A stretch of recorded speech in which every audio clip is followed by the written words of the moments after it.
In April 1967, 6 Vietnam veterans met while marching with over 400,000 protesters in an anti-war demonstration in New York City. They would go on to create the Vietnam Veterans Against the War, the largest and most effective group of anti-war veterans with more than 30,000 veteran members at its peak. The unique experiences that soldiers in the Vietnam War had caused many of them to oppose the war, and because they had seen firsthand what was happening, anti-war veteran groups were seen as the most legitimate groups of protesters, and the VVAW became a significant player in the anti-war movement in the late 1960s and early 70s. Children, what's that sound? Everybody look what's going down.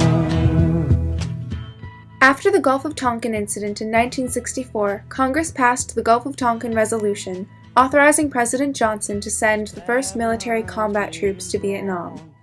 In the early 1960s, many Americans supported the Vietnam War and its anti-communist basis, but as years passed and more troops were sent to Vietnam, people began to question the war's progress. As early as 1965, protests began as teach-ins on college campuses, and these grew and led to larger off-campus protests. Protesters believed that America was supporting a corrupt and undemocratic government in South Vietnam, and felt that U.S. interference in what was seen by many as Vietnam's civil war was unnecessary. 2, 3, what we fight for? Don't ask me, I don't give a damn. The next stop is Vietnam. Popular support of the war plummeted after the Tet Offensive in 1968, a military campaign led by the North Vietnamese that revealed that they had widespread support from the Vietnamese people and that the war would be impossible for America to win. While many men were opposed to the war, they could still be drafted into the army. However, young men could attend college in order to escape the draft. After 1968, college students were no longer exempt from the draft, and protests on college campuses erupted. These protesters were seen by many as self-interested draft dodgers. No one ever knew how many of the people who were against the war were only against the draft because it affected them individually.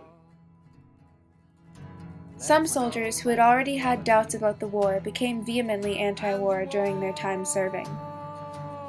To exaggerate the success of the U.S. presence in Vietnam, officers would often include Vietnamese civilians in the body count of enemy soldiers killed. This led to numerous atrocities committed by soldiers during the war, including the My Lai massacre, which started out as a search and destroy mission looking for Viet Cong, but became the systematic slaughter of 500 unarmed women, children, and elders in the village of My Lai.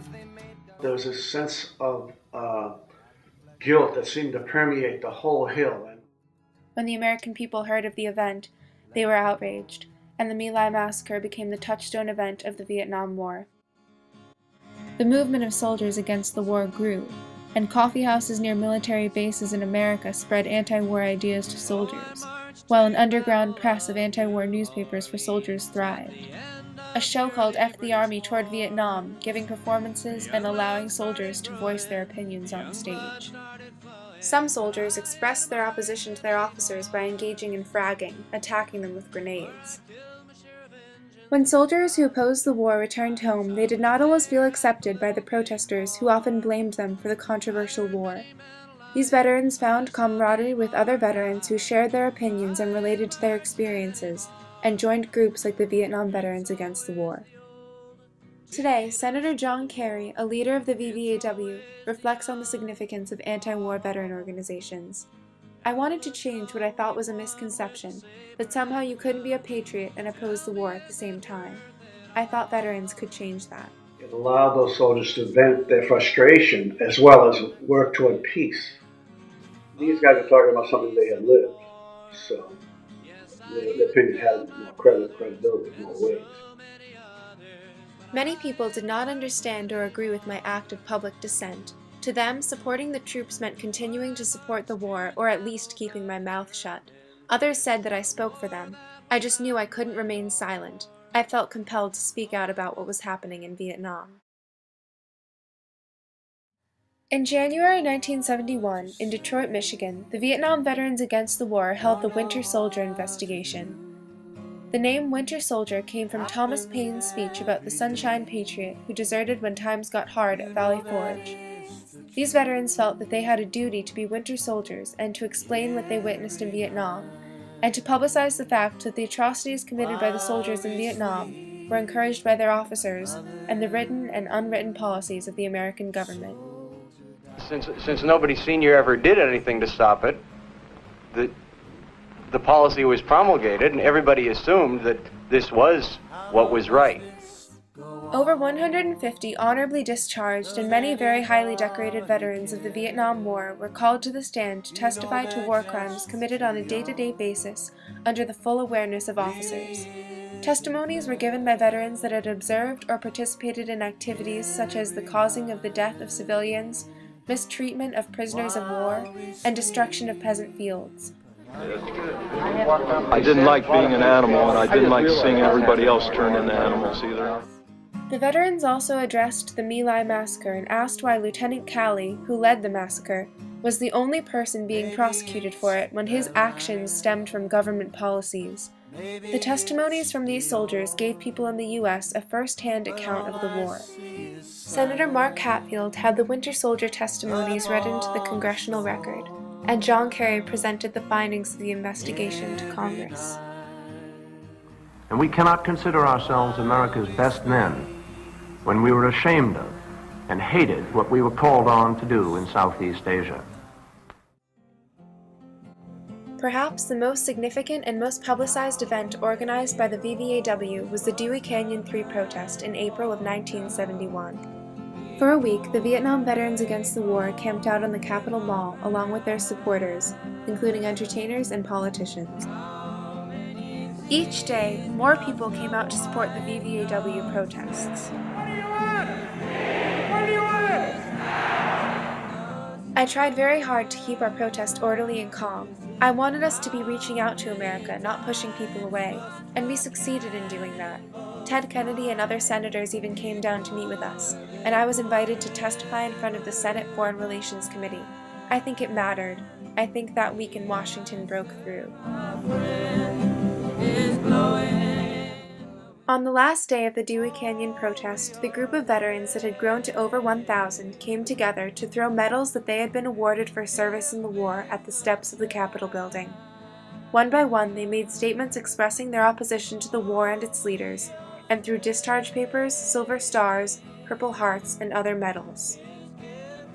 Most of the activities during Dewey Canyon 3 were covered by the press and reported in newspapers and on radio and television broadcasts across the country.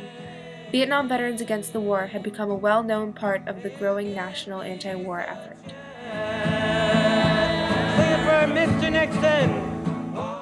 President Richard Nixon, opponent of the anti-war effort, attempted to shut down the Dewey Canyon protest and launched the Get John Kerry campaign. His administration also found John O'Neill, one of the veterans who was proud of his service in Vietnam and was outraged at the VVAW.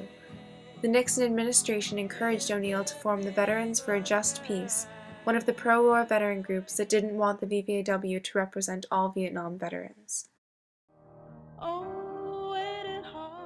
The Vietnam War ended in April of 1975, and the VVAW continued to advocate for the care and support of veterans as they returned home. The organization set up counseling groups and fought for educational benefits and job programs for vets, along with amnesty for veterans who had opposed the war. It went beyond the war. We fought the forgetting and pushed our nation to confront the war's surplus of sad legacies: Agent Orange, Amer-Asian orphans, abandoned allies, exiled and imprisoned draft dodgers, doubts about whether all our POWs had come home, and honor at last for those who returned from Vietnam and those who did not. Since the Vietnam War, the draft has been abandoned because of the huge anti-war movement, and the protesters' view that the war was unnecessary is now the general opinion of the American public. Nobody had to die in Vietnam. That's the truth, the fact of the matter. The VVAW also played a role in America's embracing the idea of supporting soldiers, even when the war they fight in is unpopular. I stood shoulder to shoulder with some people who disagreed with me about the war, but we still found common cause on issues that united us as veterans. I'm very proud of that. I'm proud that even the division over Vietnam helped us as veterans remind a new generation after Iraq that you must never ever confuse the war with the warrior. The VVAW is still active today, continuing its fight for peace, justice, and the rights of all veterans.